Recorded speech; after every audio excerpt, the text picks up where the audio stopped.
best.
Good evening.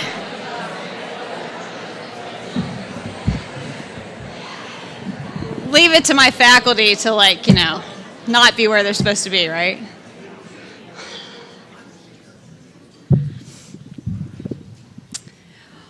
Well, happy Valentine's Day. Thank you for choosing to spend the day of love with us. Thank you. So welcome to the University of Findlay, and we are delighted that you could be with us for the 16th annual Leader in OT event. We can't believe it's 16, so we are happy to have you here. For those of you who don't know me, I'm Mary Beth Dillon. I'm the chair of Occupational Therapy. The faculty and I look forward to this event every year, and we're pleased to have been able to continue the tradition by offering you continuing education at no cost. So that's always a plus, right? Before I introduce our speaker for this evening, I would like to take a minute to acknowledge some individuals in the audience. And we got a couple to acknowledge, so bear with me. This event is made possible by the hard work of our administrative assistants. Many of you have seen them out at the tables, Amy Yater and Kathy Hawkinson. If you get a chance to say, hey, good job, that would be much appreciated. We could not do this event without them. This event has grown so much that we now have to have a committee, yes, we have a committee, to get this event off every year. So I would like to recognize Rebecca Hare, Lisa Sink-Miller, and Miranda Tippie for their hard work to get us to where we are tonight.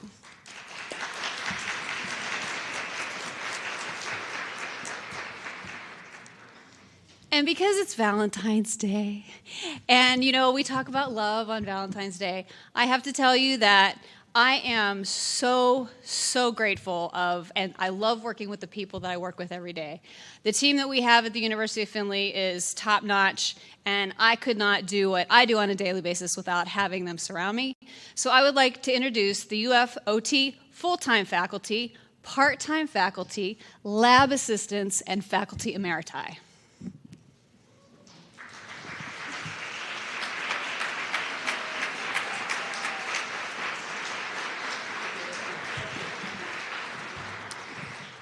I am truly a blessed person. In addition, the OT program has been able to engage in many new innovative opportunities. And that is happening because of our relationship with our Dean of the College of Health Professions. So I would like to acknowledge Dr. Richard States, who's in the back corner. And actually, I have another guest to acknowledge, Karen George, who's with Advancement, who is actually working with us really closely lately. And I appreciate her work as well. So would like to say thank you to them.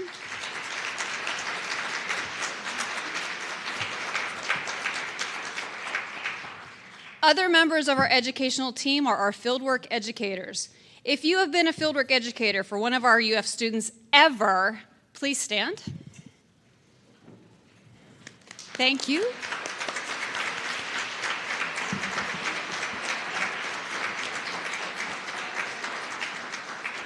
We could not do it without you. Thank you. And if anybody wants to become a fieldwork educator, Heather Colt is sitting right up here, and she would love to talk to you. Okay. I would also like to acknowledge our very own awesome Make Us Proud student. If you are a current student in the UFOT program, please stand.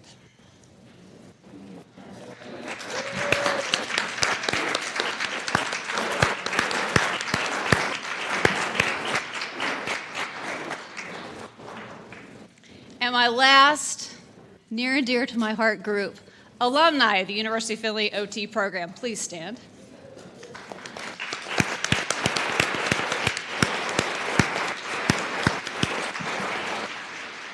See, did you all see who was here so you can connect later on, right?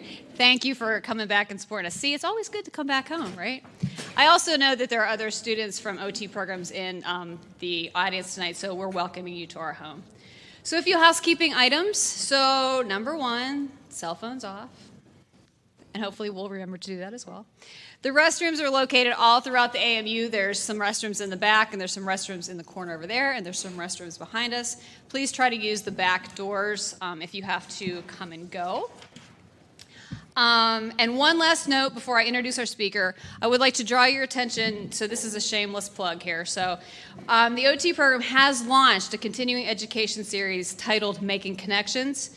This series has been designed for practitioners, especially our fieldwork educators, in mind.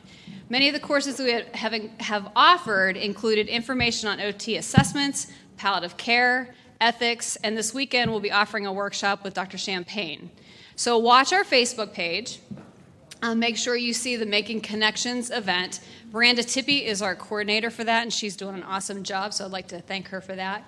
But if you don't follow us on Facebook and you're on Facebook, follow us, because we do offer these continuing eds. Plus, you might have a chance to win some swag if you interact with us when we ask you to. So Paula Armstrong, she should be here tonight. She got a bag of swag tonight. So is she here? Did she make it? She didn't get, it was a really nice bag. It was a University of Philly bag. It was goniometers with our names on it and water bottle. Oh, I might have to go back to Facebook tonight and see if I can find another one. Okay, so follow us on Facebook as well. So let's introduce our speaker, get to what we're here for. Dr. Tina Champagne is the Chief Executive Officer for the Cutchins Programs for Children and Families in Northampton, Massachusetts. She is also a professor at the American International College Post-Professional OTD program and an international consultant through her own business, Champagne Conferences and Consultation. Dr. Champagne is the Vice President of the Massachusetts Association of Occupational Therapy and is a Fellow of AOTA. She is well known as an expert clinician and consultant working with a variety of state, national, international, mental health, nursing, and OT organizations. Dr. Champagne has many published research, continuing education, and peer-reviewed articles, as well as books, book chapters, and has also received numerous awards. Let's provide a warm welcome to Dr. Tina Champagne.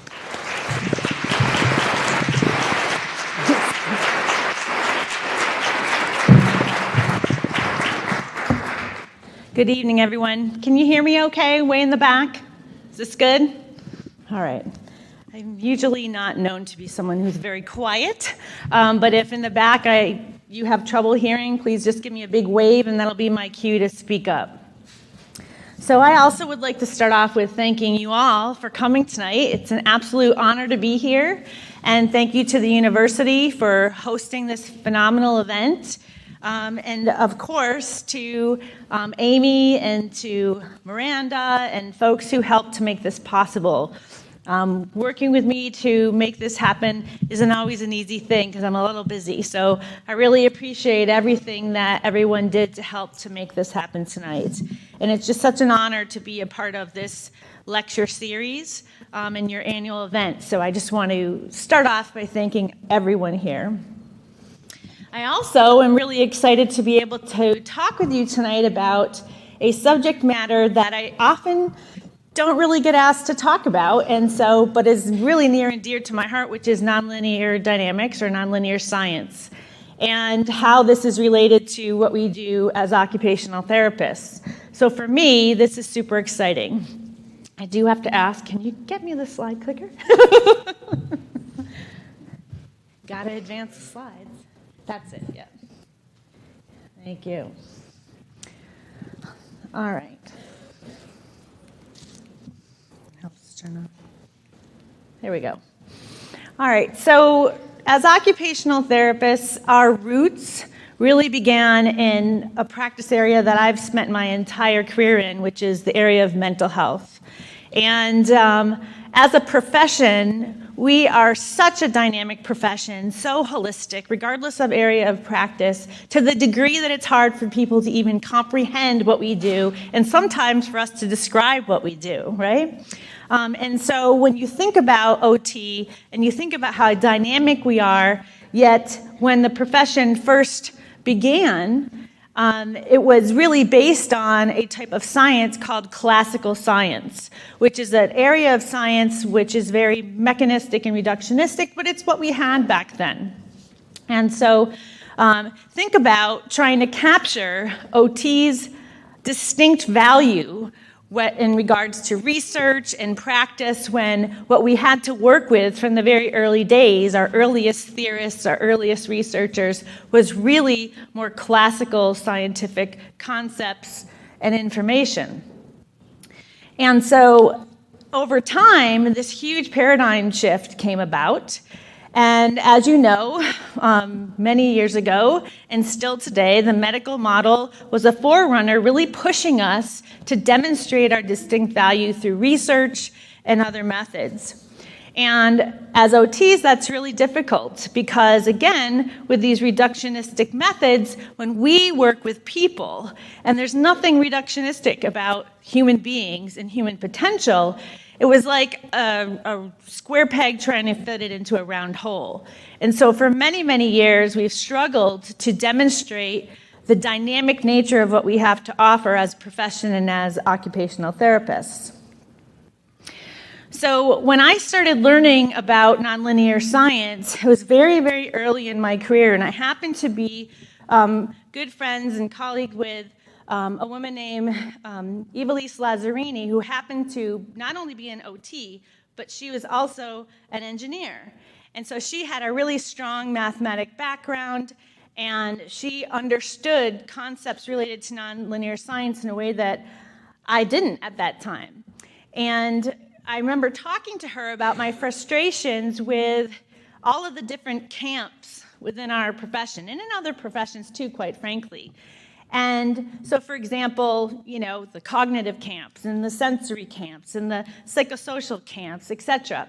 And she helped me to understand really quickly that being founded, so to speak, with classical science was part of the reason why you saw a lot of those different silos happen within the profession.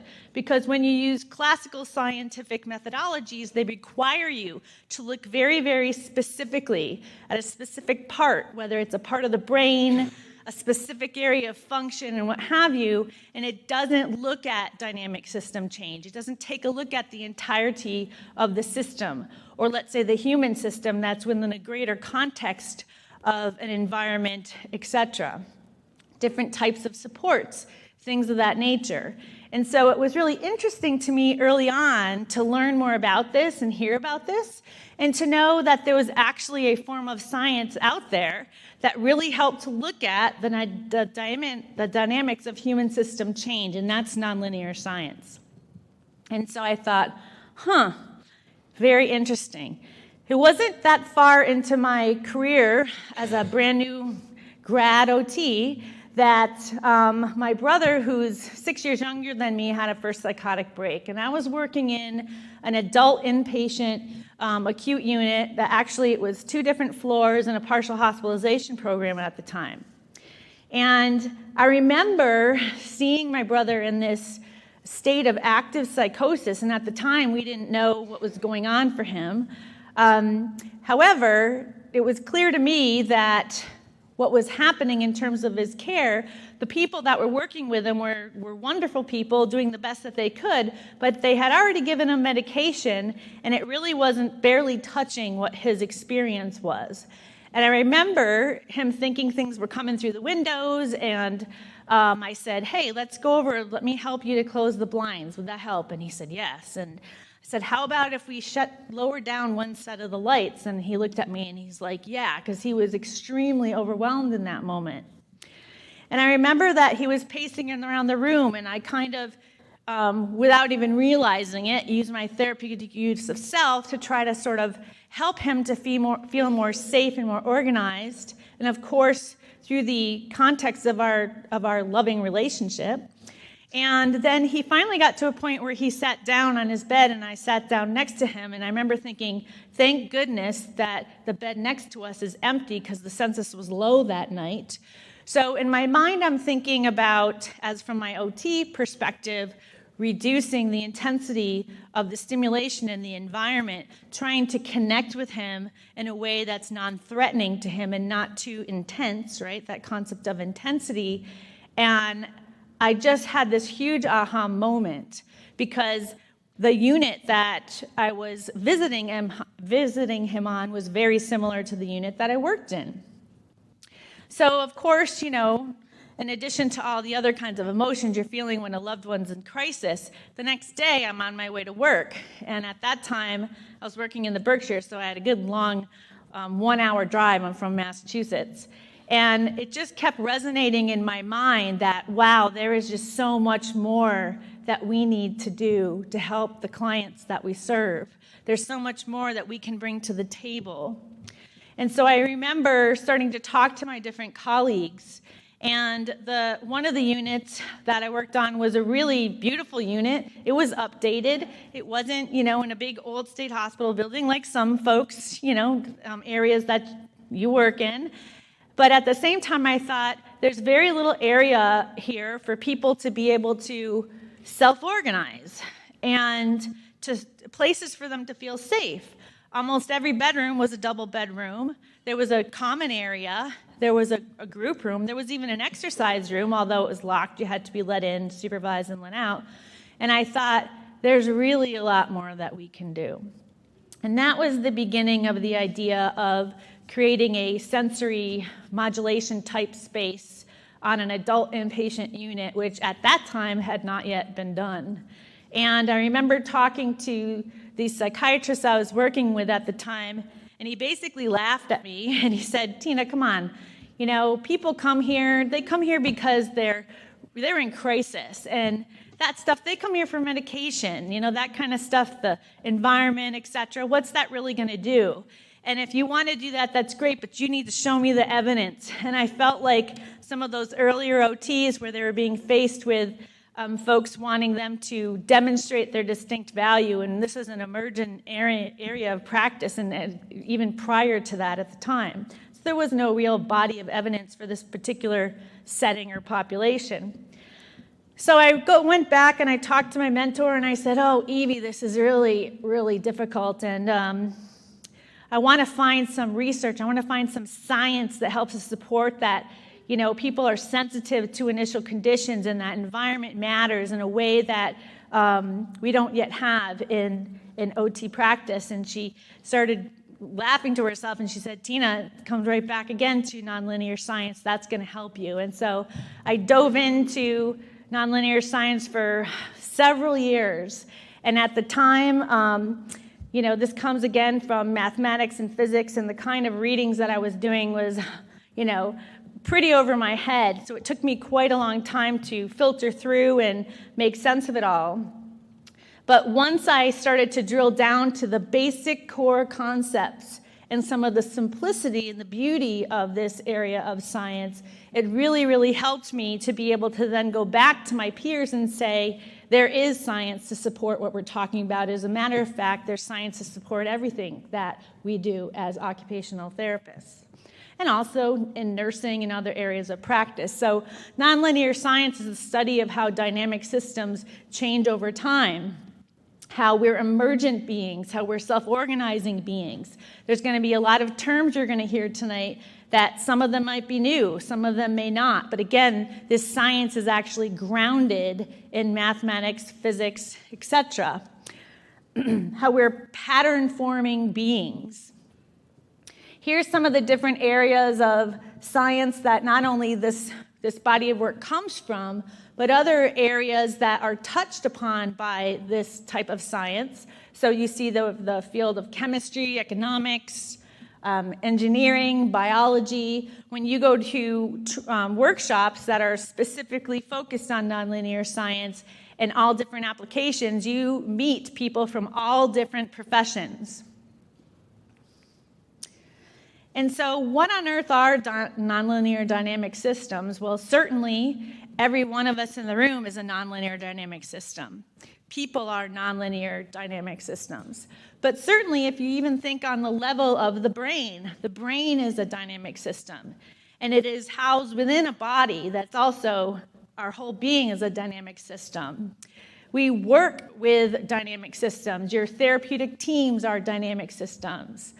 So think about the possible application, and it's taking the science and looking at different scales. So the brain versus the body versus the whole being versus within context, environment, etc.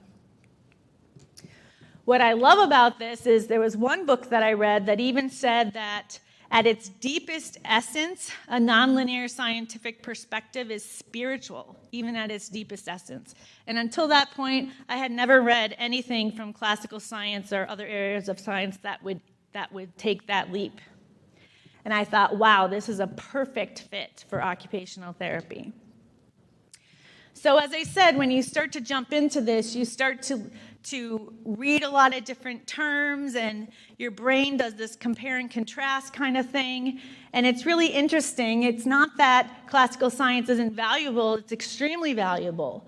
But what's important is that we're adding this nonlinear lens as well. And in the world of OT, I hope you'll see through the course of this presentation how perfect of a match that is, and a necessary one. And so from a classical science perspective, you're really, really focusing more on linear causality, and in the nonlinear world, nonlinear causality.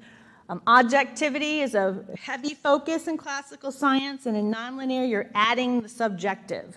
I don't know about you, but that one piece right there was a huge aha moment to me.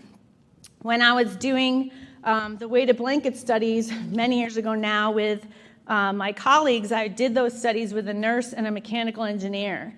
And I'll never forget working on creating that methodology, because the mechanical engineer was like, how on earth do you study human beings when we're using these kinds of research methods?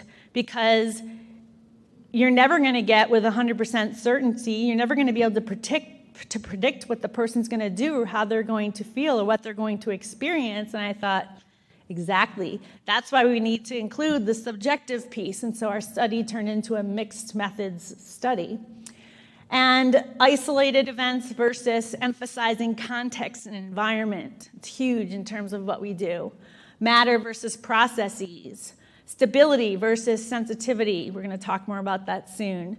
Viewing closed systems. So classical science is initially meant for the study of closed systems versus open systems, like human beings, for example. Explicit and observable versus the hidden. Sequential versus experience dependent. Experience matters, right? Fixed relationships versus interconnections, interdependence. Objects and parts versus relationships. Equilibrium versus non-equilibrium. So again, a lot of these different terms I was having to learn, I was having to digest and filter through. and taking nonlinear science, adding that to other forms of science that we study as OTs, like neuroscience, it all started to really click for me on how I could view the work I was doing in a much more integrated way, speak about it in a much more integrated way, instead of getting stuck in these different silos. Even occupation, thinking about how we view occupation, how we define occupation. From a nonlinear perspective, you would view occupation as an experiential process, as a means and an ends, not an either or. It's classical science that brought about a lot of these different splits, as we would call them, like the brain-body, the mind-body split. There was once a time where they didn't believe they were integrated. Subject versus object, nature versus nurture, holism versus reductionism, spirituality versus science, practitioner versus client, learner versus educated, OT versus Oc science, rather than looking at these as dynamic systems and as a whole. And so again, nonlinear science is useful in conceptualizing, validating how human beings are able to remain resilient in the face of severe crises, in the midst of health supporting kinds of interventions, and in constant change. It's one thing that we can be assured of, right, is that things are going to be constantly changing. And so think about how this is related to how we think about and define and talk about and research occupation and occupational therapy. This slide is taken from a good friend of mine who is in Australia. He's an OT named Brock Cook. And this, again, I just love how it reinforces the dynamic nature of occupation. It's active, it's purposeful, it's meaningful, it's contextualized. So from this nonlinear view, we view people as embodied, as dynamic, as emergent systems that are self-organizing, sensitive to initial conditions, that we have histories that make us unique, genetic predispositions, and certainly that we grow and change across the lifespan. It continues to blow my mind how to this day, when I travel and I do different presentations, there are still OTs out there, there's still different people out there from different professions that believe that people don't grow and change across the lifespan, or that the brain neuroplasticity really is something that can be manipulated across the lifespan, or that when you use the different kinds of interventions that we do, for example, sensory approaches in mental health, that they view it only as coping strategies rather than interventions that can help people with dynamic system change. Chaos theory, it falls under the realm of nonlinear science. So like lots of bodies of science, there's many different theories that then are part of that umbrella. And Edward Lorenz is often considered the father of chaos theory. And he helped to demonstrate how something like the weather is a nonlinear dynamic system. Think about how unpredictable the weather is. Certainly there's different probability patterns, right? But we can never predict with 100% certainty exactly what the weather is going to be. And so this is where this concept of sensitivity to initial conditions arose. And when you apply this to human systems, it's extremely refreshing to be able to say to any of the naysayers of what we do that, yes, everything that we use and do, everything we engage in as human beings, people are sensitive to their initial conditions. They are open systems, and therefore we can learn, grow, and change across the lifespan. And how something even that maybe a psychiatrist or somebody else might view as very small, like sensory rooms and other kinds of sensory-based approaches, as just an example. Oh, that's just a small thing. That's not medication, Tina. That's not going to work. And Tina, what's going to happen when they don't have access to that? Is the change going to last for, X amount of period of time? And to be able to say that large and small influences can actually have a small or very significant change. And one of the ways I was able to deal with that feedback was to say, even medications, if you stop taking them, again, people continue to grow and change across the lifespan. So this idea of sensitivity to initial conditions, when you think of it from this linear causality perspective or the classical science perspective, they really believe that it's the stimulus itself that's directly responsible for the outcome, for the change in the neural patterns, etc. It's divorced from any other variable or influence like meaning or purposeful, something that's purposeful to the person or to context, so to speak.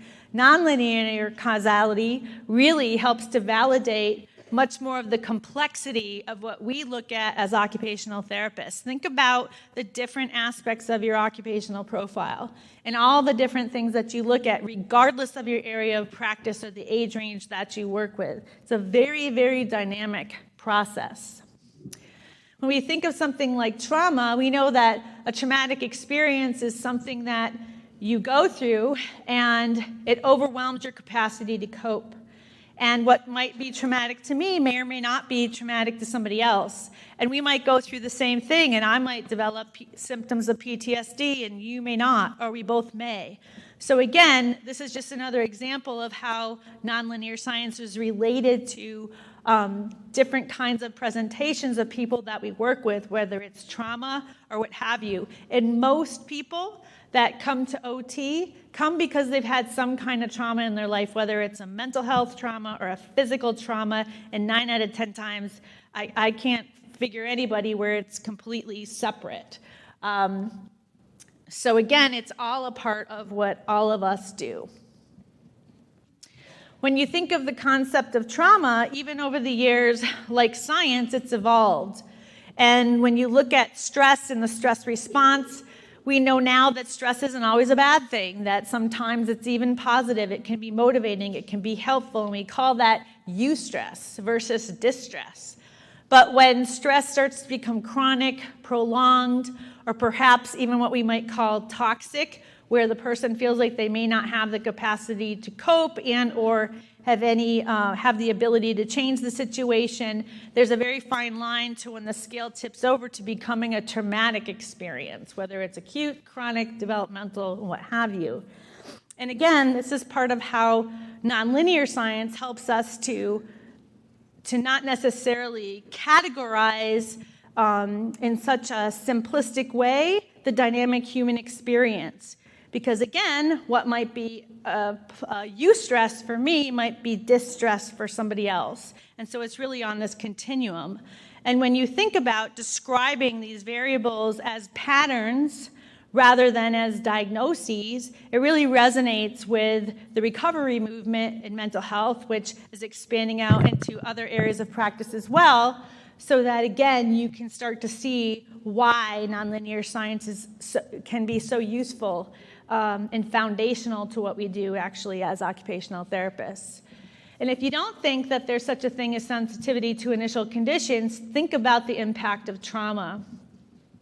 We know that things like deprivation, regardless of age, regardless of area of practice, and other kinds of traumatic experiences not only influence behavior, but influence the entirety of a person's being, all the way down to the brain structure, and the brain function. It's very common knowledge this day and age that, for example, developmental trauma that happens before the age of 5, you can see significant changes in brain structure. And I often use those kinds of slides and show, side by side slides of different brain of a child with significant trauma, a brain of a child without, and demonstrate that, because so many people stay focused on the level of the behavior without looking at, what it is that created that behavior to begin with. And it's much more than behavior anyways. It also helps to set the stage for why it's so important to create and utilize nurturing and healing interventions, and that those interventions also have that same power to help to foster dynamic change, whether it's on a developmental level, other types of learning across the lifespan.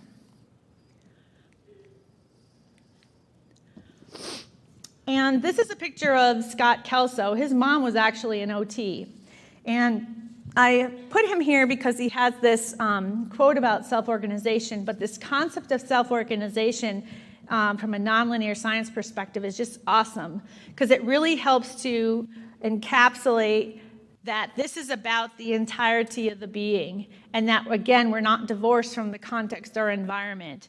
I hope all of this that I'm saying is really resonating with you, and it sounds like just really, really good OT, right? And that it's exciting to you to hear that there's a whole body of science that supports everything that we do. We're so used to having to research every single bit of what we do to demonstrate our dynamic value. But this form of science really, really helps to do that on a very foundational scale. So again, self-organization is a concept that refers to the spontaneous pattern formation and pattern change in non-equilibrium systems. And it's composed of many components that are open to the exchange of matter, energy, and information with its surroundings. So when you hear that in and of itself, human beings are part of that. We are not closed systems, we're open systems. And self-organization is a fundamental characteristic of the brain, of human system change, and it's essential to understanding how we as OTs foster self-organization and dynamic system change to get positive outcomes, right? And so this is not an all-inclusive list, but it shows some examples of how pervasive is the impact of trauma. Certainly, it impacts neurophysiological development and human system change across the lifespan. It impacts the sense of self on some scale. And for some people, it'll be more so, and other people, maybe not as much. It impacts your ability to self-regulate. It impacts cognitive capacity. It impacts your relational capacity, behavioral responses, spirituality, and all of these things impact your ability to engage in meaningful occupations, roles, routines, etc. Another concept from nonlinear science really rocked my world when I thought about it from the perspective of understanding habit formation on a whole nother scale and not just on a behavioral scale. So attractors are these little circles here in the middle that you see here, and the basin is the dotted line that goes around the attractor. And you can think about an attractor as a habit, but I want you to think about it on different scales. So if you think about an attractor and you think about it on the level of the brain and as a neuron and a neural formation where they start to connect and they create a network, for me, it's easier to begin to understand it on that scale. It makes more sense to me as an OT. But then you want to think about it on a much larger scale, even to how these attractor patterns within the brain, within the nervous system, actually impact everything that we do. And it sounds simple, but these concepts are much more complex when you really get into nonlinear science. In fact, there's many, many different types of attractors, etc. But for the sake of tonight's presentation, what happens with these attractor patterns is the more that someone engages in certain occupations or certain activities or certain tasks or behaviors, those attractor patterns deepen and they get stronger and they get more fixed and rigid. And when you think about it from this perspective, it helps you to have a better understanding as to why it is so difficult to change habits, right? Because it's about the entirety of our being, not just a behavior. So think about, some of you may have made a New Year's resolution to begin exercising more or change your diet or something like that. And think about how difficult that is, right? And how you have to really have that It has to be something you're passionate about, that's meaningful to you, and then we have to figure out what kinds of supports we each might need to be able to follow through and make those changes. Even on that level, it can be very, very difficult. Yet if you think about something like substance abuse and opioid dependence, which is a huge crisis across the world, really, but and think about even nationally, and you think about how difficult it is for those individuals to change those patterns, then it gives us a lot more compassion and understanding when we think about it on a much deeper level than just on the behavioral scale. And this kind of science can help us to help the world understand better, and it can help us to be able to really think about the way that we engage with people and the kinds of interventions that we use and do when we're trying to do anything from work with somebody who engages in self-injurious behavior to creating sensory diets to working with someone who's just had a stroke. I mean, think about the application of this body of science when you think about habits and habit formation in this way, in such a dynamic way. So again, when you think about this from an attractor pattern perspective and you think about the concept of learning and repetition, I know with some of the kids and families that we work with at Cutchins, where it's my main job, we have residential programs, we have schools, we have outpatient clinics, largely mental health, largely kids and families with pretty significant trauma histories and issues with attachment, relationships, being able to engage in daily activities and occupations. Kids don't go to our school if they are able to engage in their school participation as their fellow peer. It takes an awful lot for a school district to send them to us. One of our residential programs is the highest level of care in the state and the only of its kind. And so kids have had to have gone through many, many other types of mental health settings and whatnot before they are allowed to be admitted into this level of care. So imagine if you think about this from the perspective of attractor formation and patterns and habits on that level, and not only on the level of the child coming to our care, but the family system. It just, again, it takes it to a whole nother level, the way you think about things, the way you think about your work, the way you perceive the systems, and not only the family system, but the mental health system that they're a part of in trying to get their care within.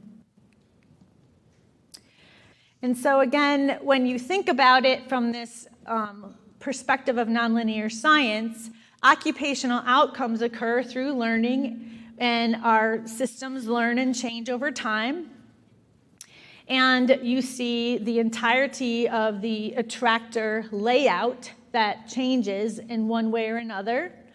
And some of those dynamic attractors are going to change to the degree that they're almost eliminated. So for example, stopping using substances, actually going to the gym on the regular.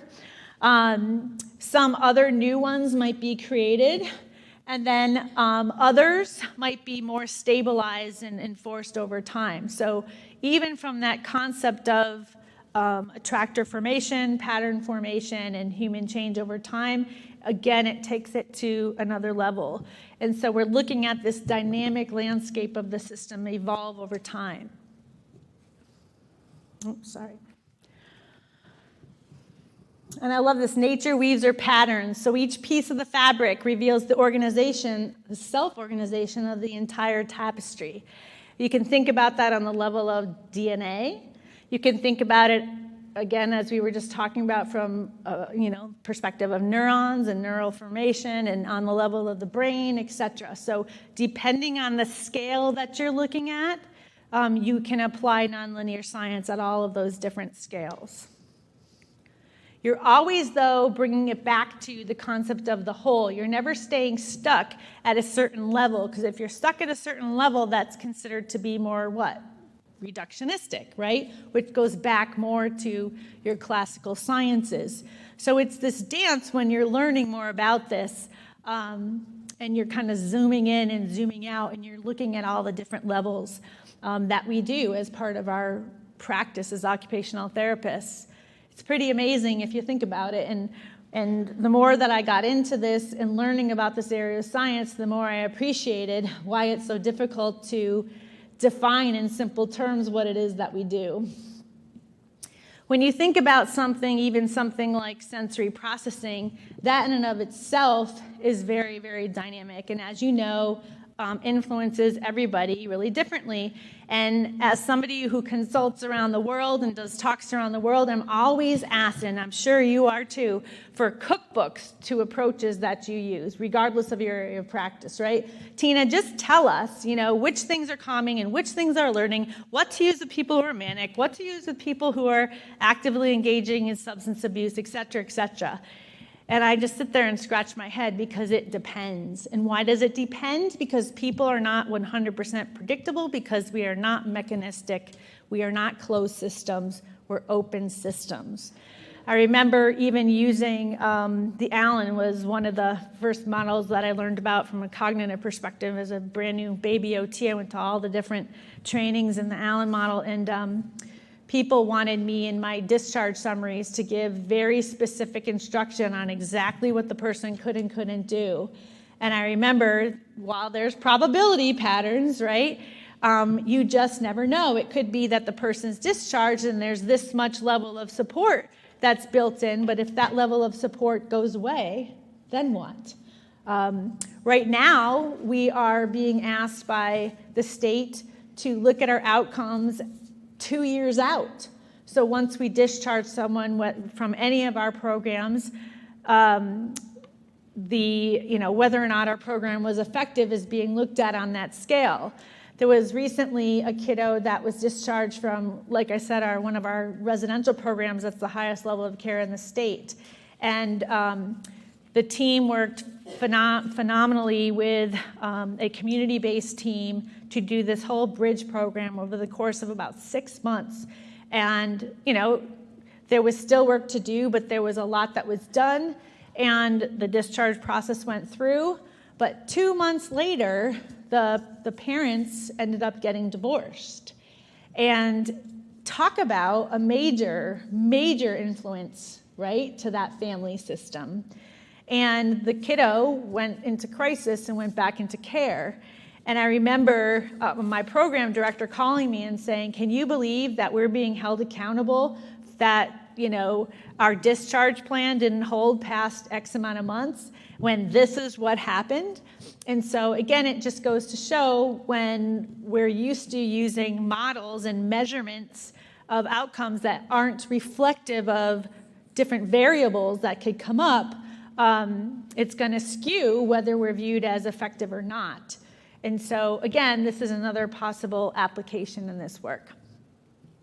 And when you think about our different theorists, and when they were developing their theories and different tools and whatnot, and in those particular eras of time, the kinds of science they had access to. So, for example, Dr. Ayers, in her earliest years, she was entrenched in the era of classical science. And although we know the dynamic nature of the work, it's very hard to describe it and research it in a really dynamic way if all you have at your access is tools that are more classical in nature. So again, think about how over time in the evolution of the types of scientific tools and research tools are related to that. What we've learned from neuroscience, what we've learned in the field of trauma, what we've learned in the field of attachment, just even in the last decade or two, it's just leaps and bounds. And so our work as OTs has to come along with that. And we have to help build upon the shoulders of the giants that help to bring this work into fruition. I often have people that purchase my first book, Sensory Mod and Environment, Essential Elements of Occupation. And they think that it's going to be a typical book on sensory integration and processing. And once in a while, someone will be brave enough to email me or call me and say, what on earth is chapter 1? in chapter 1, for those of you, have any of you tried to read chapter 1? Chapter 1 is about nonlinear science and how it is related to not just sensory processing and integration, but the whole of human system change in relationship to people who have experienced trauma, people with problems with relational capacities, etc., as a result, using nonlinear science. And so I think that in our field, a lot of this work has been done. I'm not the only person who's interested in this. Charlotte Royen did a whole Slagle lecture on chaos theory. Lifestyle redesign is based on nonlinear dynamic systems theory, so it is something that is being integrated. You can see here, even Winnie Dunn and Lucy Miller have pulled from the work of nonlinear science and the development of some of their models, and so this is part of why also Winnie Dunn is so passionate about viewing recovery and not using her models to diagnose per se, but to look at patterns, right? Even the world of cognition and functional cognition, it's starting to evolve. And another one of my pet peeves is that, SI people sometimes don't realize how integrated their work is with the cognitive piece and the mental health piece. It's like it's not disconnected. This is an interesting quote. Notice the date, back in 2003. How many of you are familiar with the work of Esther Thelin? Can you raise your hand if you're familiar with her work? She's a genius. She did a lot on child development. I'm going to take the moment to actually read this quote to show you that this work has been out there for some time now. To say that cognition is embodied means that it arises from bodily interactions with the world, and it's continually meshed with them. From this point of view, therefore, cognition depends on the kinds of experiences that come from having a body with particular perceptual and motor capabilities that are inseparably linked, and that together they form the matrix within which reasoning, memory, emotion, language, and all other aspects of mental life are embedded. Beautiful. It isn't just about sensory, it isn't just about cognition. When you're working someone who's had a stroke, it's all of the above. And I know that I don't want anyone working with my loved one who's just had a stroke, who doesn't have a clue about neuroscience, the areas of the brain that have been impacted, how sensory is part of it, how emotion, how traumatic that experience must be for that individual, whether or not they even are able to talk about it with you or me or whomever. That it's the entirety of all of this, and then how that impacts their ability to engage in what's important to them, and how occupation is so powerful of a medium to be able to help with that habit formation that needs to happen in order for learning, growth, change, health, healing to occur. And here's a lot of the things we tend to do as OTs. And of course, we know our profession is just extremely dynamic, and there's so many different areas of practice that we can work with, and so many people who have gone through so much and are so courageous to let us into their lives. If I can get it to go. This is why our occupational profile, again, is very complex, and why all of you who are students, you know how much you're learning in a very short period of time, so that you have this generalist body of knowledge to be able to then take that into whatever area of practice and whatever age of individuals you end up working with. And think about the dynamic nature of what we do, how we view the person, how many different aspects that we look at as part of that. Even occupational analysis. It's one of my pet peeves when people think occupational analysis and they only think of task or activity analysis. Because to me, this is part of what makes us really have that distinct value, is that our ability on such a deep level to be able to look at the client factors, certainly activity demands, the environmental demands, context, culture, all that we do, we look at all of it in a way that nobody else does.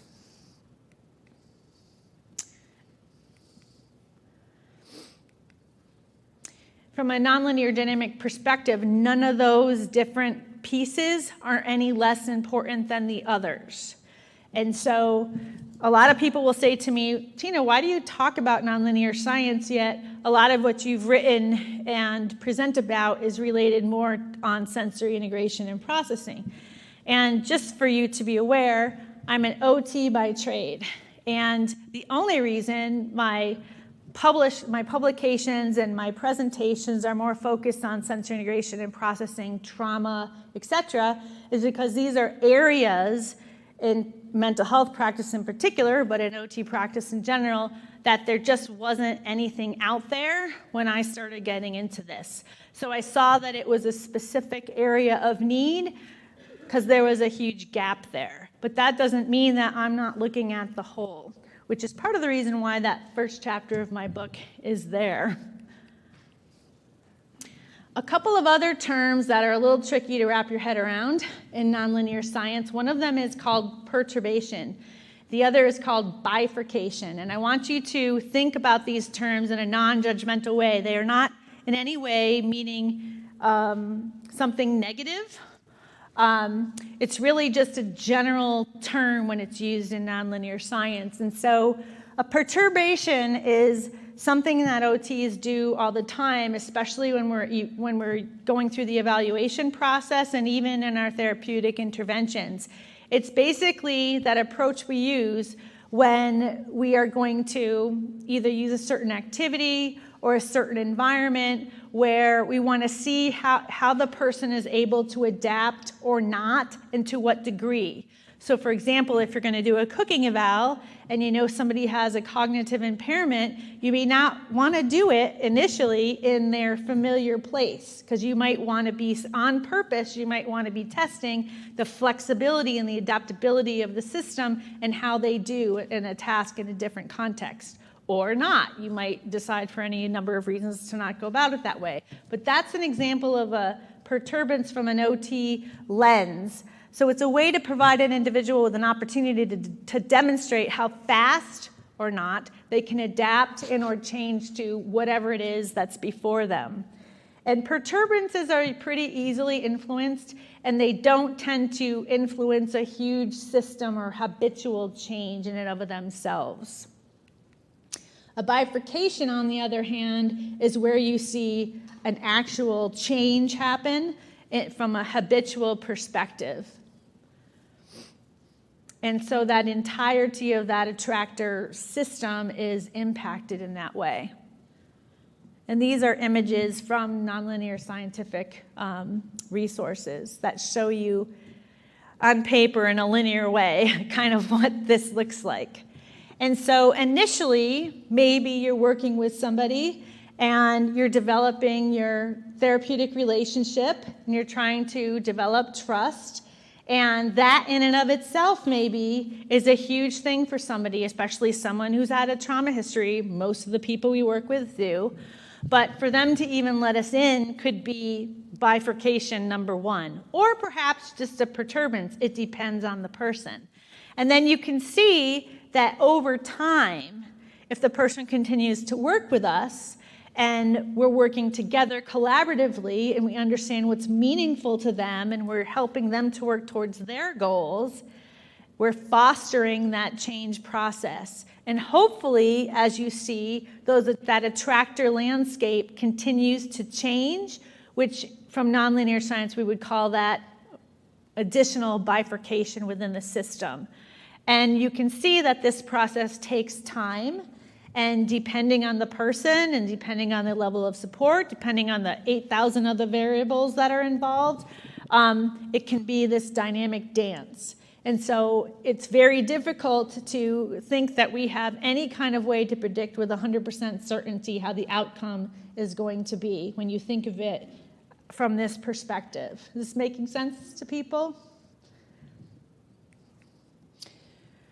And when you think about learning from a nonlinear perspective, they would call that phase transitions. They wouldn't use the word stage, they'd use the word phase.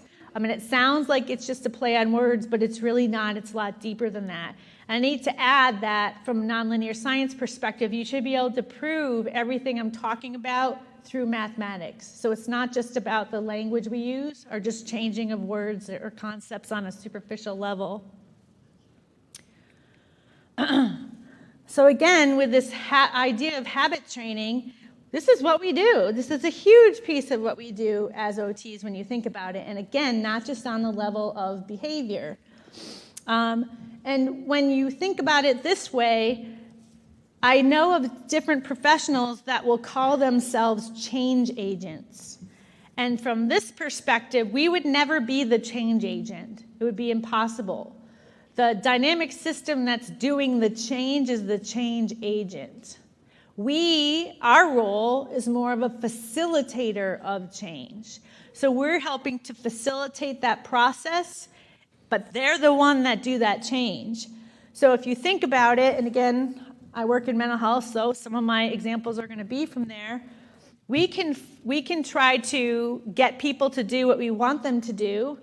Sometimes you see in some places interventions, as they would call it. I would actually call coercion and or traumatic intervention, such as the use of restraint or seclusion. But, I'm not the change agent. I can't make that person change just by tying them down. Something has to happen within their mind that helps them to be able to make that shift. I'll never forget when, again, we were doing a lot of the weighted blanket studies and whatnot, and the use of the sensory rooms had clients coming out asking nurses and other professionals for items that were in the space or to let them into the space, and that's really what helped to sell the idea. Then after we did some research on that and helped to demonstrate that having the variety of options for people to use for self-organization at their will, not forced upon them, is what really made the big difference. Options. Then with the weighted blankets, it was a similar thing. It wasn't just the weight that was helpful to them. What our research showed, the number one most important thing to them about the weighted blanket was that it wasn't forced upon them, that they had a choice. The other piece is it helped them to feel a sense of containment and safety and comfort all at the same time. And those were the variables when they were actually able to think about it and write down on their subjective self-questionnaires. Those were the most important things about that intervention, and having that offered to them as something they could try, not forced upon them. And so when you think of it that way, I used to, I don't know about you all, but I've had people come up to me and sometimes able to tell me that they felt like they were going to go into a restraint or need to be restrained. And I remembered, this is just one example of an intervention, but offering them the weighted blanket, just saying, hey, let's try this first. It may seem funny, it may seem strange, just give it a try and see what you think, because we really don't want to do that with you. And, I've had many people put them on, wrap themselves in them, and you'd see this shift. And you'd see self-organization right before your eyes. Does that mean the psychosis is gone? Does that mean that they no longer had symptoms of PTSD? Not necessarily. But they were able to self-organize in a way that was under their control. They are the change agent. We're merely there to offer them with all of our expertise. I'm not downplaying that. Knowing the person before us, whether they've had a stroke or what have you, different kinds of options that might be helpful to them. And how do we do this? Well, sensation's part of it. Everything you experience comes in through your sensory systems, right? External to us and also internal within us. And so that's a huge piece of it, but it's not the end-all be-all. And so we go through this process of hypothesis testing, whether or not we realize it. So you came here tonight and you thought, okay, again, it's the big annual event, and there's going to be a presenter tonight. Some of you may or may not have known anything about my work, but you had this idea that hopefully this presentation is going to be really good. And you're sitting in the audience and you're going through the experience. E is for experience.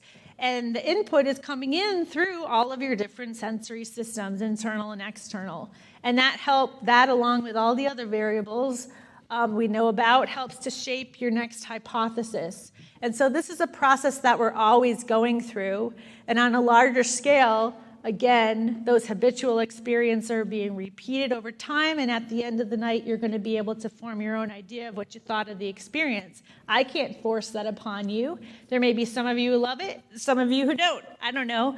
But again, it just demonstrates the dynamic nature of human systems. So again, those habitual attractors are formed through learning, and feedback comes into the system as we were just talking about.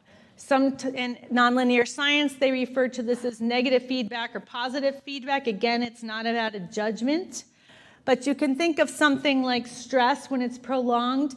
It can have this negative feedback on the human system and have a significant influence, or maybe not so much. It all depends on the health and the flexibility of the system at hand.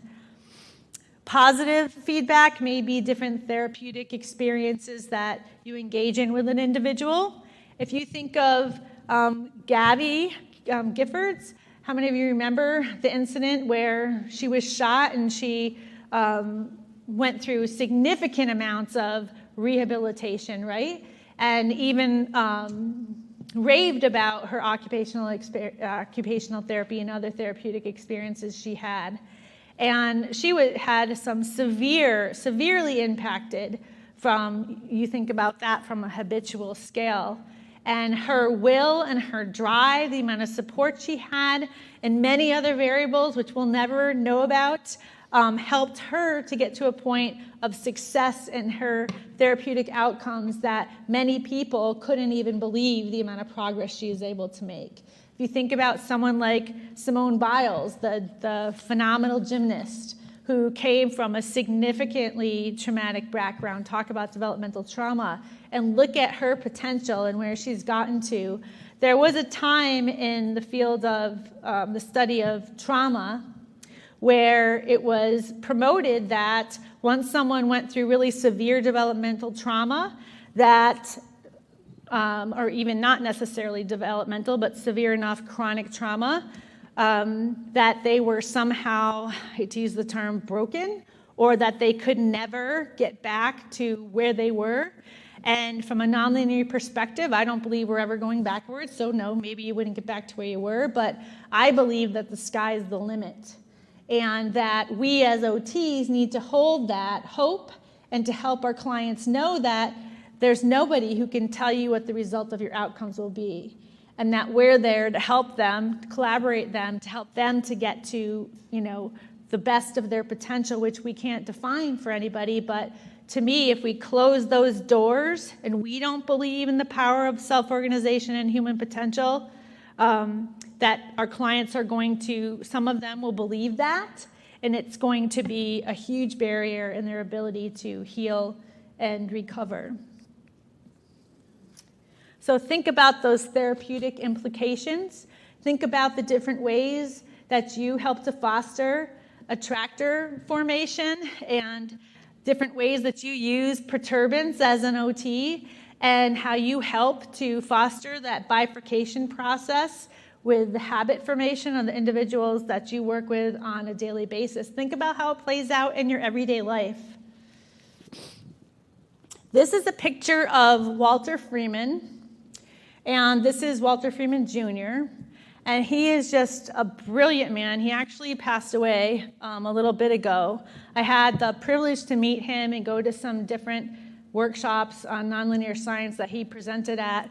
He has a book, and he has many books, and he talks about neurodynamics. And this is a concept that a lot of people have picked up on and have included in their own work. And he talks a lot about how it's not merely the features of stimuli that influence self-organization and change, but it's those emergent, meaningful patterns that manifest. And he also has this model of intention, meaning, and perception. and it's a model that I've used a lot in my writing and the way that I think.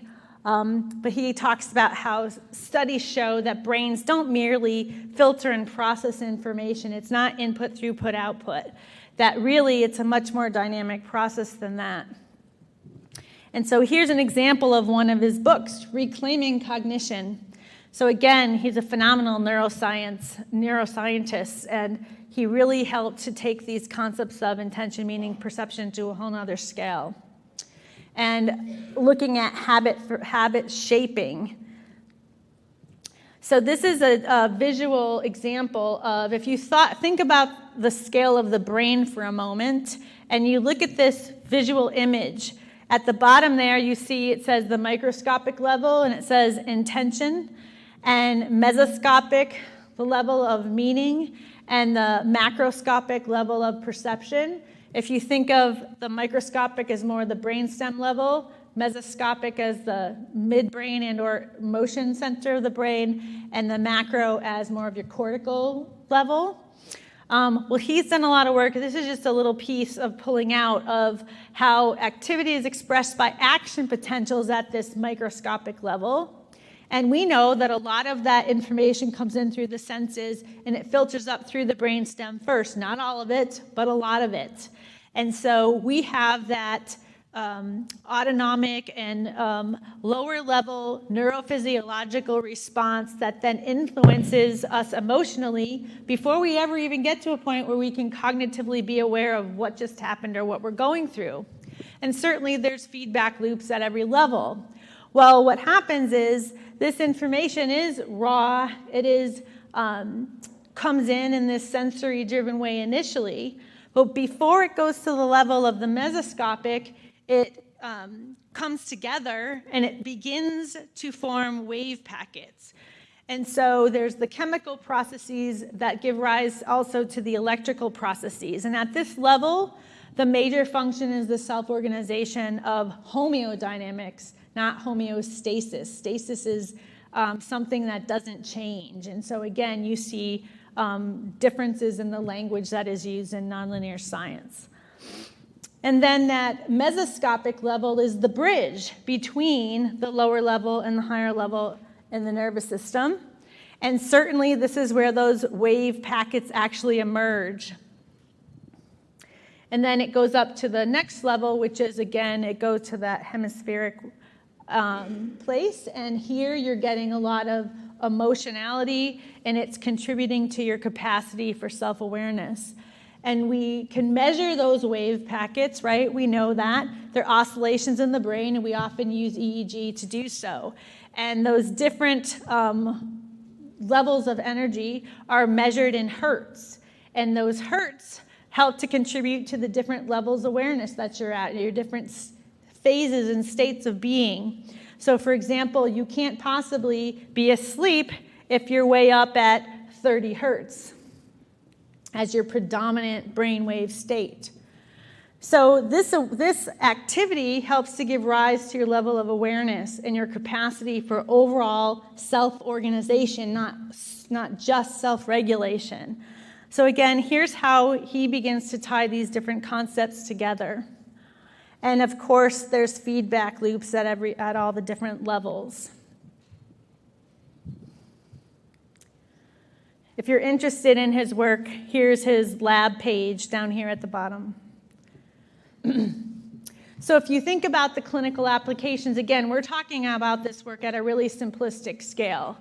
But if you, as OTs, part of what we're doing is we're looking at and for these attractor patterns. We're also looking at all these different variables that are related to the human being, the client factors, etc. And so when we notice what the patterns are where the person is having difficulty and the degrees at which they are and what it is that they're coming to us for, why they came to our care, then we're looking at how flexible, how adaptable is this person, and what are the different kinds of interventions that we can utilize to work with this person and help them to meet their goals. And so 2 ways to view that attractor stability or instability. One is to facilitate a perturbance and to see, again, how long it takes the person to change or come back.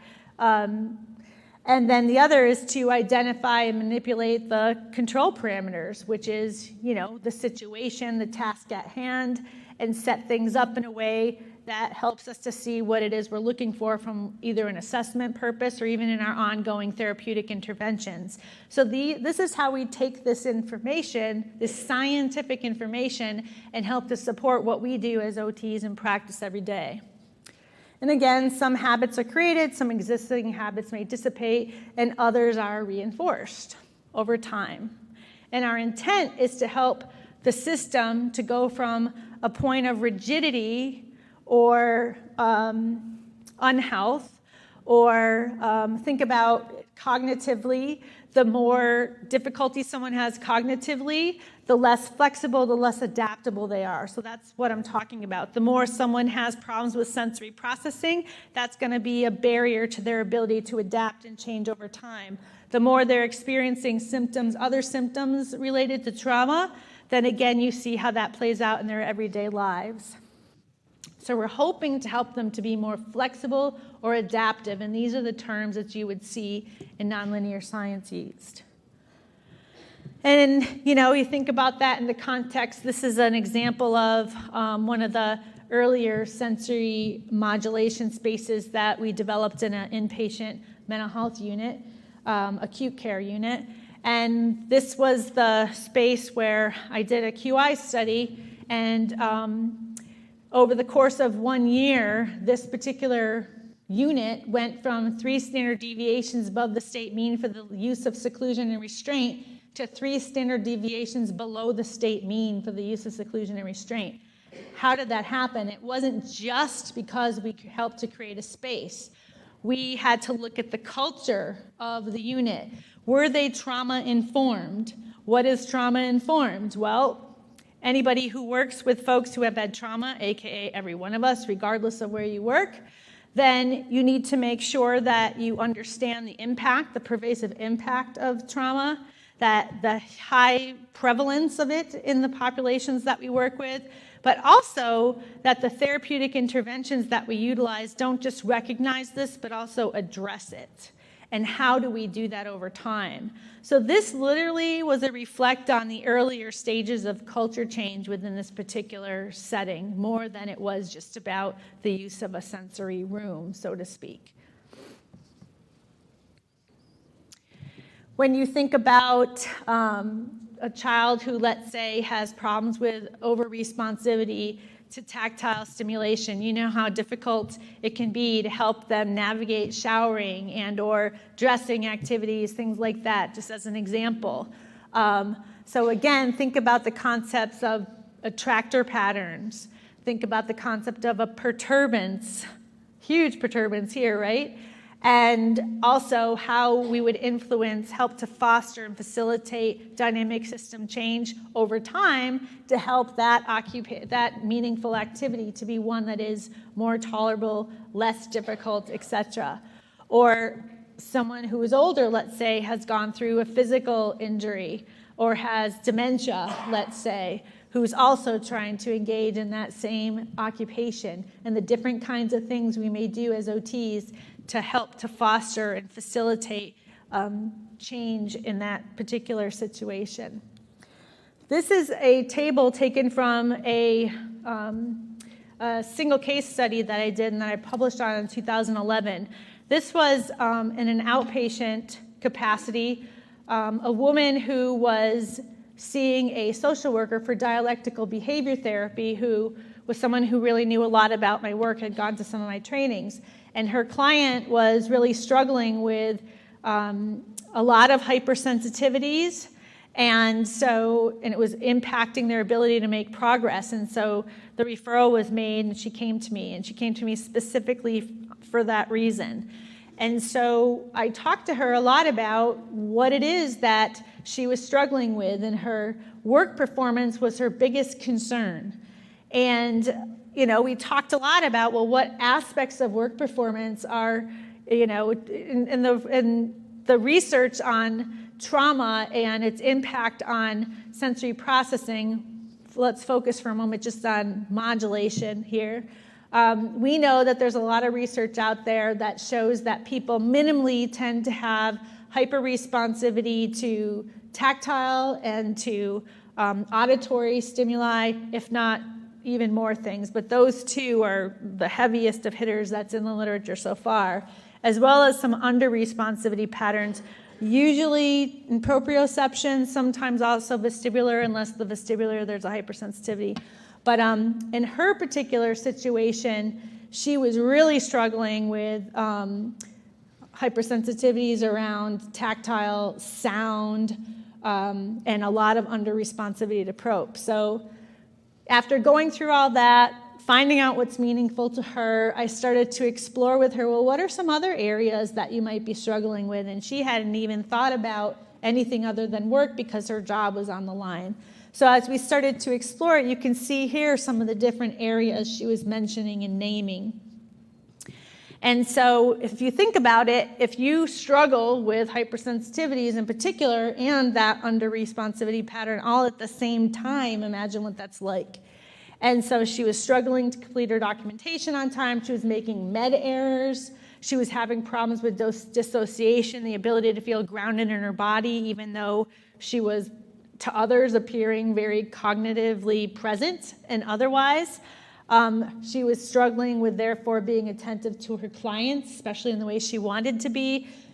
Her attendance at work was suffering, etc. So she was really concerned about that. Then when we started to explore her self-care and home-based activities, these are some of the top things that she mentioned she was struggling with. So, after exploring all this with her, helping her to think about what would be manageable in terms of creating a sensory diet that had prevention as well as crisis sort of interventions built into it throughout her daily routine. We got that organized, and she started engaging in it for a little bit and decided, okay, this is going to be what works for me. After 1 month of engaging regularly with that sensory diet, that strategic routine as part of her daily routine, you can see she went from what she would list as a 2 and 5s and 3s and 1s in most areas. And after 1 month, her participation scale increased significantly. So she created this participation scale. I often help my clients to create all different kinds of scales so that they can really look at where am I now and are we making progress. And her scale was not doing the task or not participating, partial participation, or consistently doing. And a very simple way to help her to look at each of these different areas. And I like to show this because it helps to demonstrate the integration of all these concepts and how important it is to look at the whole picture in a more dynamic way. And when you think about this and you look at the concept of recovery, for those of you who aren't in mental health practice, this is how the concept of recovery is defined by our national organization, SAMHSA, that mental health recovery is a journey of healing and transformation, enabling a person with a mental health problem to live a meaningful life in a community of his or her choice while striving to achieve their full potential. So even how that definition is viewed by different people throughout the recovery journey just depends. Again, there's no one particular way to define it or describe it.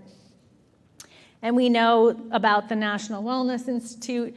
And again, this is a very multidimensional way to think about and look at the process of recovery and some of the many variables involved. And even occupational deprivation, a lot of the research out there is more around children who are brought up in orphanages, etc.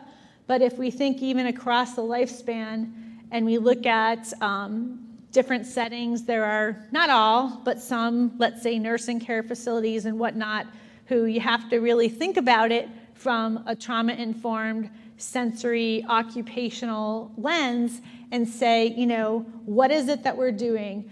That same aha moment that I had sitting there with my brother, we can do so much more. And as I said, the thing that really blew my mind is when I saw that nonlinear science even includes this concept of spirituality. I thought, wow, they're speaking our language.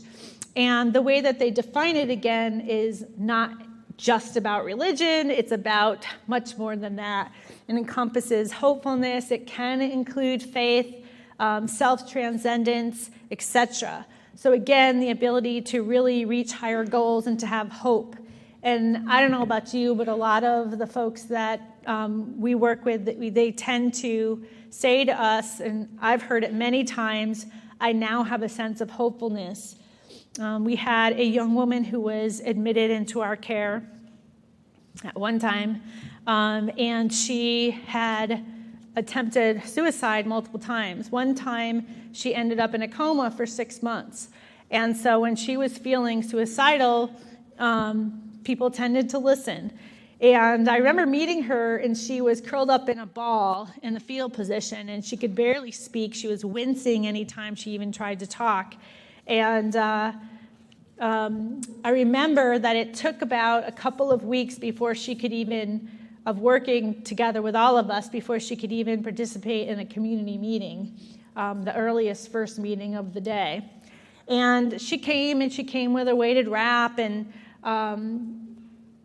a lot of the clients were looking around the room, and they were excited to see her there. And one gentleman literally asked her, "Hey, how are you doing? What's helping? What's working for you?" And she said, "You know what? I've been to just about all of the best mental health care centers." Her father was a psychiatrist, and her mother was a social worker. She's somebody who was abducted and went through a lot of trauma.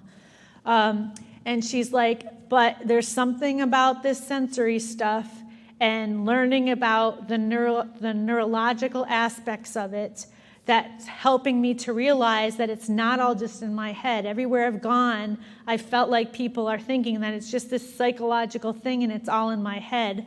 And so for her, it was destigmatizing. For her, it was a way to meet her in an intellectual way and help her to talk about and think about what had happened to her and how it influenced her, and give her hope that there's actually things she can do to not just cope with how she was feeling for the rest of her life, but perhaps even to change the way she was feeling. Again, thinking of it more in that way. And she said, I just feel hopeful again. And, those kinds of stories just help to make it that much more important of why we want to think about it in this way. And so, interestingly, there's a type of attractor that's called a butterfly attractor. I'm sure a lot of you have heard about the butterfly effects. And if you think that in the context of hope, spirituality, and we as OTs know that there's this spirit, mind, body, world interconnectedness and interdependence, and that's part of the beauty of occupational therapy as a profession and of what we do. And so this is the way I want to promote to you to reconsider, if this is new to you, to reconsider occupation, reconsider occupational therapy, and to think about these as embodied experiences across the lifespan. And that, again, it helps to support how we're all lifelong learners. And we are going through these phase transitions all the time. We're always exploring. We're taking risks. We're putting ourselves out there, learning more new information. And then it helps to develop our competence. And over time, we get mastery. And it's this continual process. I don't know about you, but it's part of what keeps me excited and is to be able to learn and grow and change and continue to do that and enjoying that journey. These are two of my books. This is how you can contact me. I am not a tech person, and over the years, I'm super passionate, if you haven't noticed, about trauma-informed care and about occupational therapy. And as I shared with you, I work in mental health, so of course, I'm also in that area of practice. And I believe that we need to develop more communities of practice and help to nurture each other and stay connected and to help to support each other. And so for that reason, I got into social media. It's one of the things I've done. And you can see I have a Facebook group that I'm probably the most active on.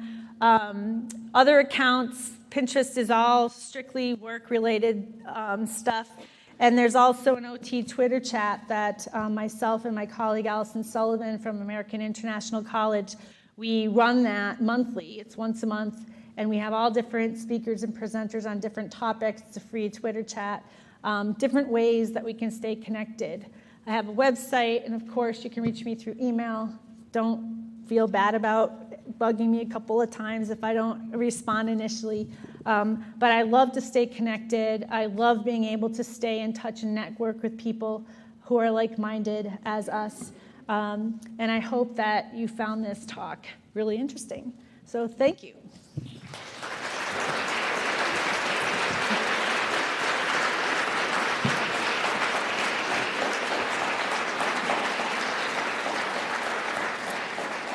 I'm happy to open it up to questions. Is there someone who can use a mic to take questions? This one is working too. Doesn't have to just be questions. It can also be sharing your work, any aha moments or insights you might have had.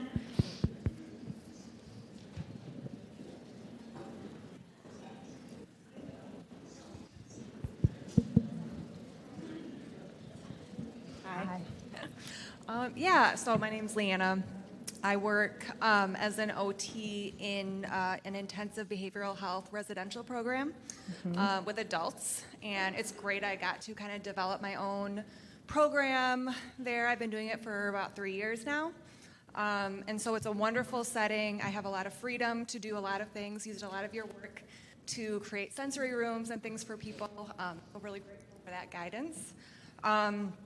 But it's a very, it's a behavioral program, so behavior plans are kind of the name of the game, and that's real big out there in the serious mental illness, community mental health world, and they can be kind of frustrating to work with. They're not always well implemented. They can design these beautiful programs, but they don't always get work, they don't get used appropriately, but there's tons of research behind it, so I think that this model is wonderful, but I would love to learn more about how to use that in research and how to use that to kind of promote this kind of approach to working with people, because I think it could be a lot more effective than the behavioral models I see. One of the things that I learned really quickly, as I mentioned earlier, is that this work comes from mathematics and physics. And so, which is wonderful, but it's not something that my brain tends to love. And so while I love science and I love neuroscience and other aspects of science, mathematics I tend to struggle with a little bit more than maybe others might. And so it took a while for me to really wrap my head around this and digest it to a degree that I could present it in this way and write about it in the way that I do. That said, of course, the next step is also how do you take that science and not only use it in your practice, but then also in research. As I mentioned, there's many different theories that fall under this umbrella of nonlinear science. And therefore, there's many different research-based approaches you can use if you're looking for something that's much more akin to that pure nonlinear scientific approach using mathematics and physics. You can also think about it, though, in a different way. In the first way that I decided to begin my baby steps of dipping my toe in there, which many OTs do, is doing mixed method studies. So yeah, sure, what areas is classical science helpful, and where does it miss the boat? And trying to figure out how to create research methodologies that can capture both. So that was the way I started to go in that direction, and having this knowledge helped me to feel really not only passionate about, but knowledgeable in a way that gave me the confidence when I was meeting with mechanical engineering students and professors and whatnot to create the weighted blanket studies we did, to be able to say when they wanted to just focus on the objective piece, the quantitative, I said, I will not do this if we don't have the qualitative. We need both. And there was a lot of strong feelings about that initially, and I stood firm. And if I didn't have all this behind me at that time, I don't know that I would have had the courage to stand that firm. But I did. And there's no studies that I do that I don't have that qualitative piece as part of it. But there's many different types of research you can do that's more commonplace in OT that can help to look at dynamics and not just a part. Because when you're only looking solely at a part, unless you're doing it in a dynamic way, you miss so much that you almost aren't even getting an accurate picture. Again, it's not an all or nothing. I'm not saying classical science doesn't have its place and that it's not useful. What I am promoting is that as OTs, we educate ourselves more and more about nonlinear science and how that in and of itself is a science that's supporting everything you're doing. And it just gives you that courage to be able to then take that to people that want to say, well, we're evidence-based and you're not, you know? So to be able to say, yes, human beings are sensitive to their initial conditions, it's a scientific fact. And how something seemingly small, like some of the interventions that you may use, if that's the way that they're categorizing them, can also have a significant effect or a small effect, just like everything that anybody else has to offer. And really, the persons who should be defining whether something is small or large is who? The client, the change agent. And so even that fact that the professional isn't the change agent and the client is in different areas and bodies of work, think about how that's going to go over. So, you know, I'm not necessarily against certain types of behavioral approaches. Behaviorism is something that nonlinear science has kind of proved to be a bit of a fallacy, I will say. However, that doesn't mean that some of the work that's come out of that body of work isn't helpful and useful, but it's not when it starts to become punitive or it's re-traumatizing to the individuals that we work with, and it's not done collaboratively or in a client-centered way. A lot of you are students out there, and when you go to your fieldworks, one of the things that's going to happen is you're going to start to realize, wow, how client-centered, deeply client-centered occupational therapists are. From the moment of entry into your fieldwork, you're going to notice that, and that not all professions are. And they may say, oh, we're client-centered, but it's more on a superficial level. And nonlinear science, you cannot do the work that I'm talking about without being deeply client-centered, without the client. This isn't about me forcing anything on anybody ever, that it's a collaborative process, even if the person is severely cognitively impaired. It's always collaborative. The client and their family or whoever's involved is central to the process. I can't know anything about you on a deep scale if you and or someone that loves you doesn't help to share that information with me. And I feel like it's an honor and a privilege to work with people, and therefore I'm not going to just impose my view because I think, you know, something's evidence-based. I'm going to be working with you to help to figure out what's going to be the most helpful to you in whatever way that is, that we have to do that with. So again, it was, in my opinion, a real eye-opener to come across a body of science that helped to support that. And it actually took me off track of a lot of the work and research I was doing because I dove so heavy into it for such a long period of time to wrap my head around it. And I've presented at many different venues in many different areas of focus in OT, such as cognitive-related conferences and sensory integration-related conferences, where I share the same message. And I'm hoping that someday these worlds will continue to combine enough that we don't water down the power of what each of these bodies and theories and whatnot have brought to the table for us. This doesn't minimize the power of cognitive models, of sensory integration, of any of the different areas. But I also don't want to water it down by, in the way that I feel like sometimes our profession is promoted. So I'm just going to leave that there.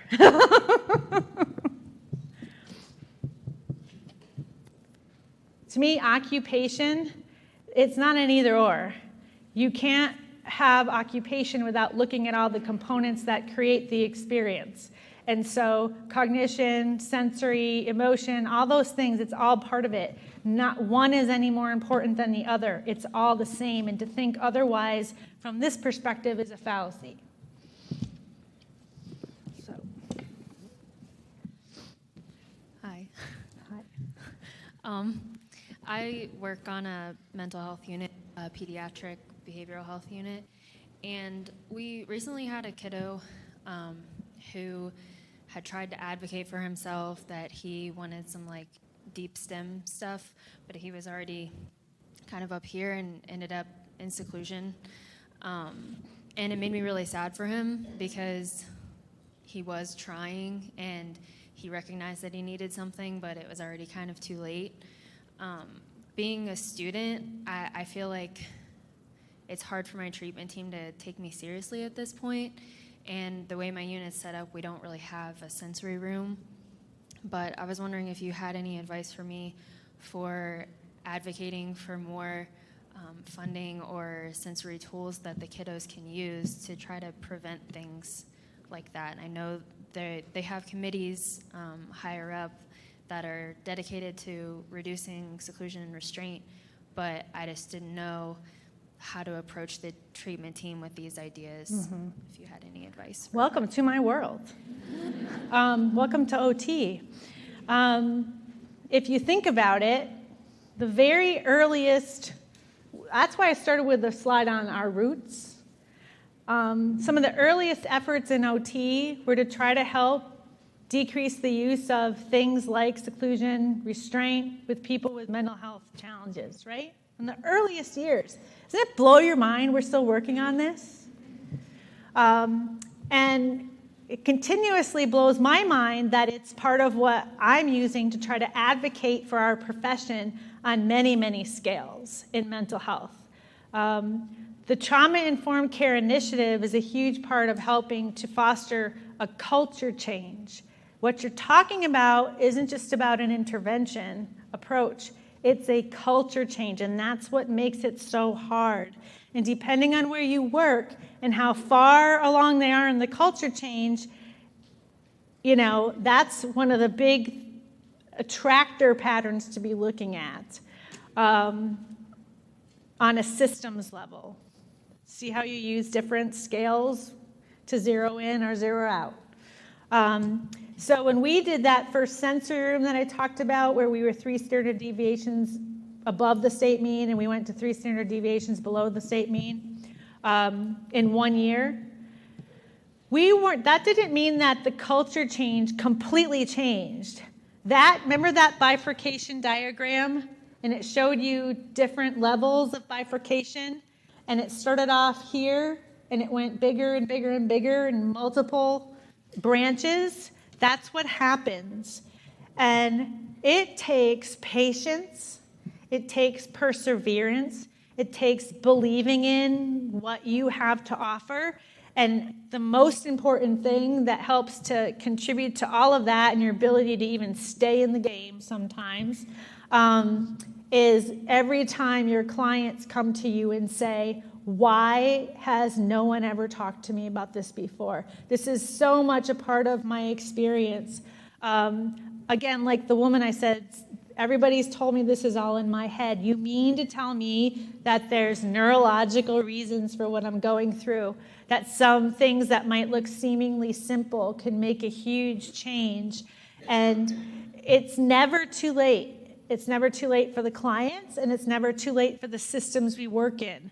The harder thing about the systems is that in any area of practice, I'd venture to say, especially in mental health for many reasons, there's so much staff turnover is a norm that the education and the culture change and everything you're trying to do, you're continuously having to repeat it.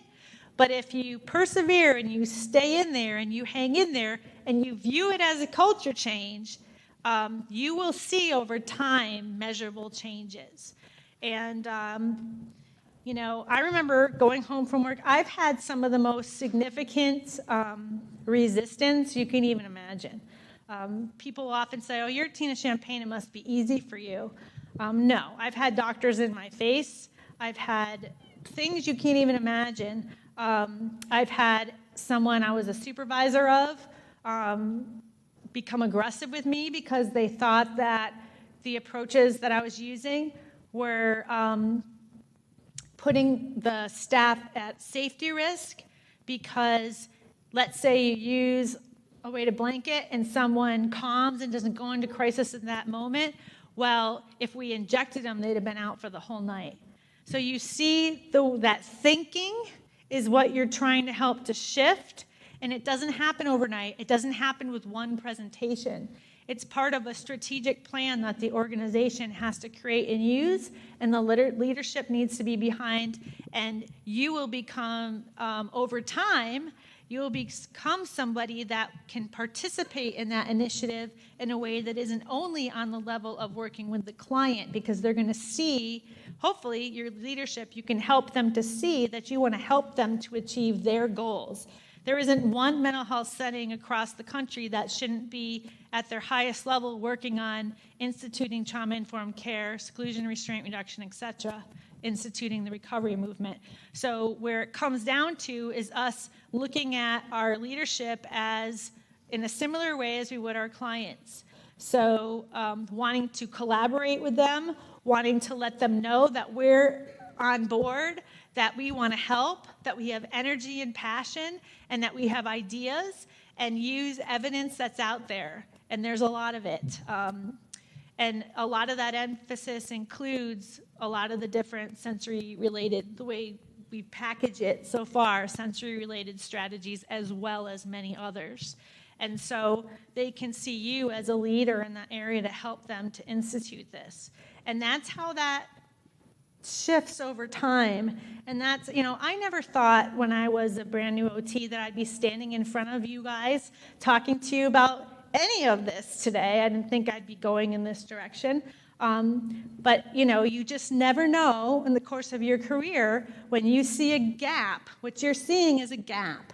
And you're seeing an area where you have something to bring to the table as an OT. That's part of your distinct value as an OT.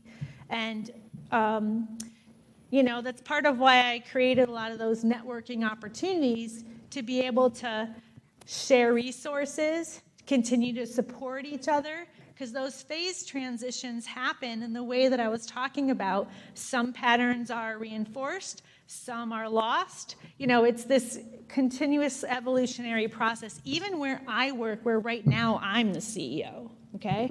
So it takes time. I can't just go in there and stick sensory rooms everywhere or any other number of interventions.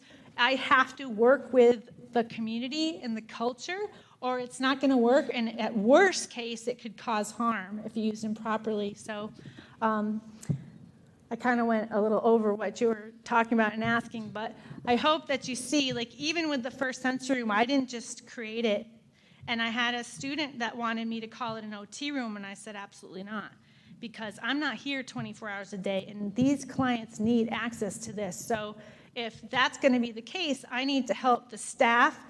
I need to get their ideas. This needs to be a community project. And even if they're resistant to it and they only give a couple of ideas, we're going to take that and we're going to run with it.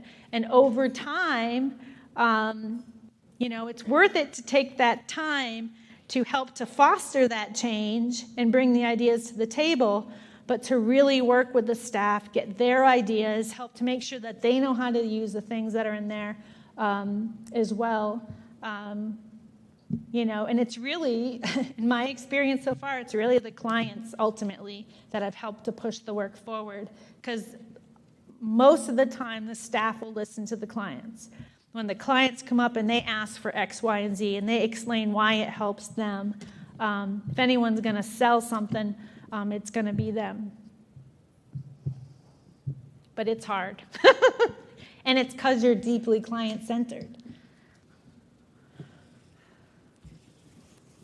Hello, my name is Richard. I'm a first-year student. Now, before I ask this question, I'd like to clarify that I haven't had any exposure to mental health. I don't really know what a typical mental health intervention would look like. That's for next year.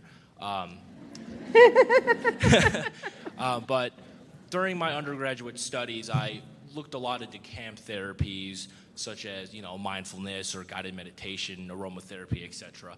I was just wondering, with your expertise in mental health, if you've seen or utilized any of sort of those therapies. I think the downfall with CAM therapy is a lack of solid literature and research. At least that's what I've come across in my undergraduate studies. So I was just curious, rather, if you used it or have seen it used of the sort. CAMP as in C-A-M-P? CAM, like complementary and alternative medicines. Sorry, I should have clarified. CAM. Yes. 100% yes. So I tend to put things out there and let the clients lead the way. That's my style. And so the things that I've chosen to get more education in, and in some cases certification in, are things like clinical aromatherapy, neurofeedback, which is a form of biofeedback, mindfulness-based practice times 1,000, et cetera, et cetera. And what led me in those directions wasn't that I just woke up one day and went, oh, I think aromatherapy would be helpful for my clients, and just start doing it. It was slowly over time bringing things in, seeing how they would respond, what they liked, what they didn't like, getting their opinion like ad nauseum when they're capable of giving it to me, and then building from there. I got to a point where I distinctly remember thinking, I need something even more powerful. I need more options and some things that are more powerful. And in talking with people, clients and other professionals, it led me to thinking about other kinds of modalities. Modalities aren't, with every OT, very popular. With me, I don't have any problem with modalities as long as it's not the only thing I do or use. I'm an occupational therapist, but if a modality in any area of practice is going to help from a preparatory perspective to help someone engage in meaningful life activities, occupations, roles, routines, etc., then why not? And so I just do a lot of research, and I look at what I can actually bring into my practice. So you have to think about things like where you work, what their policies and procedures are, and it may be that clients are asking me for aromatherapy, but maybe that would be such a hard thing for your organization to allow. Maybe I wouldn't start there. Maybe I'd start with something that's a little more safe in their opinion or what have you. But regardless of whatever I've chosen, I've made sure that I've gone and I've gotten the training that I need to be able to use. Just like if you think about physical agent modalities, right? You don't just start doing e-stim on people. You have to get the education and training no matter what you use or do. And if there isn't evidence, which things I tend to do don't tend to have a lot of evidence at first, then I feel it's my responsibility to help create that evidence. And I'm not a researcher by trade, so that's not easy for me to do. And because the things that I tend to research tend to be things that don't have other research behind them yet, they're more promising practices, they don't tend to get funding. So I tend to have to do it as part of my everyday practice or work. But that's how much I'm committed to it. So I'm 100% behind complementary therapies. I think, again, there's a lot more research that needs to be had, but it goes back to everything we were talking about today. And I've seen the power of it, and the clients are the ones who I'm there to serve. And there's lots and lots of research on mindfulness, lots. I'm going to be having Ruth Lanius, I don't know if any of you heard of her, she's from Canada, come to a symposium I'm putting on in a few months. And she's my primary presenter for the first day. and she's done a ton of research on neurofeedback, on mindfulness-based practices and other areas, very in alignment with the way we think in our knowledge base in OT. So, there's a lot out there in some of these different practices. Yes. Hi. Do you use DBT at all, and how do you incorporate that into your OT practice if you do? Yes. That's the quick answer.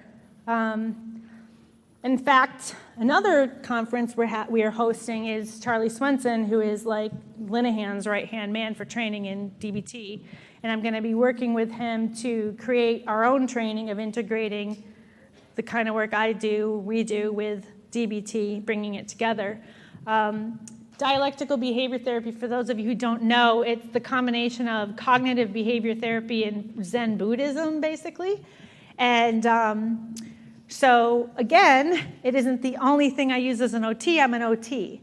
But, of course, it informs my practice. And actually, the campus, the Northampton-based campus, we have many programs in many locations, but the Northampton-based campus where I work prides itself as being a program that integrates DBT. Mindfulness is part of a module of DBT, by the way, in addition to OT-based approaches in a way that is trauma-informed. It's an integration of all of those models. And so, but again, a lot of our kids can't tolerate the cognitive-based approaches initially, and so more of the body-based approaches is an initial way to help them to feel more stabilized and regulated and to connect with them, to help them to form trusting relationships and whatnot. And then when they're ready, we might add more of those cognitive-based approaches or not. Some come in and they are more cognitive-based, and we're trying to help them to expand their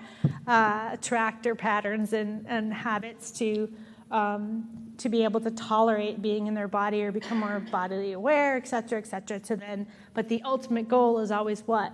It's participation in safety and participation in meaningful life activities. So, yes. Yep. Something that's been really hard, I'm just going to share this with you about trauma-informed care and my role in particular, the way that I see it anyway. Trauma-informed care and trauma-based practices, this is true also for attachment work, in the last 20 years has exploded not only for OT, but in every area of practice, in nursing, in social work, etc. So this is very new, the degree of knowledge we now have on the impact of trauma, not only in ways you might think of in terms of mental health, but even physiologically, what it causes over time, and medical conditions. And so one of the barriers I've found within the profession, believe it or not by tons of people, but there's people out there, occupational therapists, that don't believe we have a role to play in working with people with trauma when they are doing any kind of trauma processing. And to me, that's a big problem, because if we're helping people to feel more safe and stabilized, they're going to usually go there with us.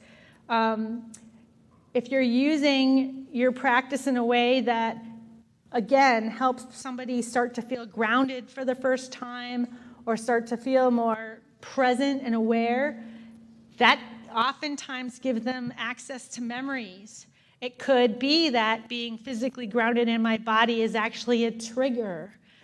There's many different possible ways that the recovery process manifests for people. And so as OTs, we need to be knowledgeable in this area, and we can't feel like when somebody starts to go there with us, oh, wait, hold on, let me go get the social worker or the psychologist. And just in the same way that people in other professions are starting to use more of the body-based approaches with additional training.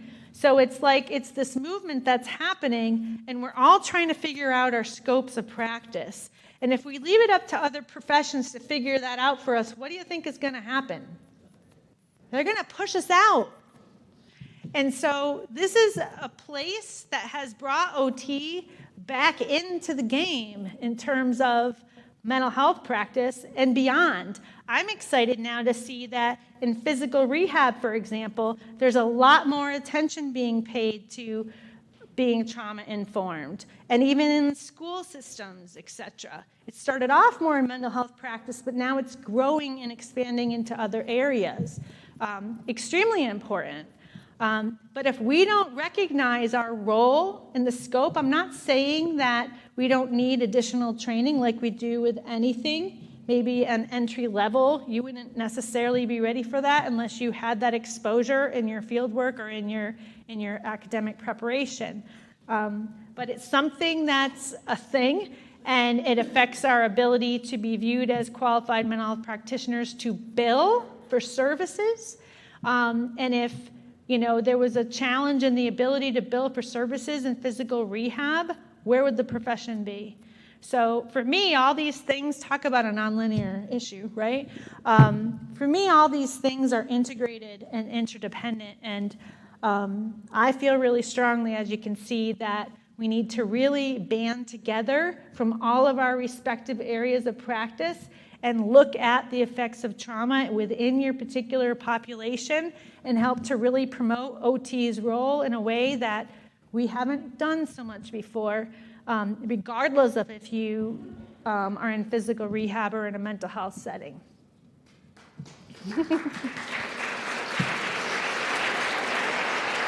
Thank you.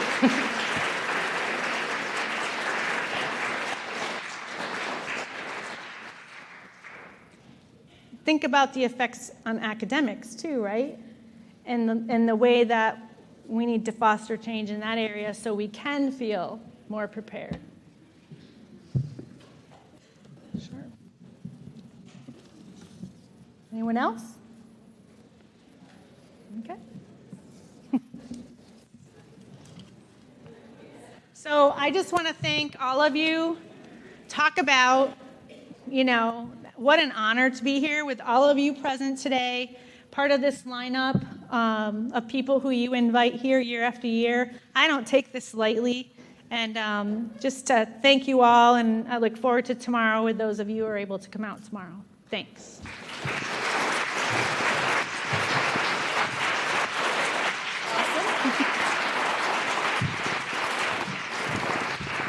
Thank you for attending tonight. A few details. Save the date. Same time, same place. Next year, it'll be February 13th and 14th. Our speaker is to be determined at this point.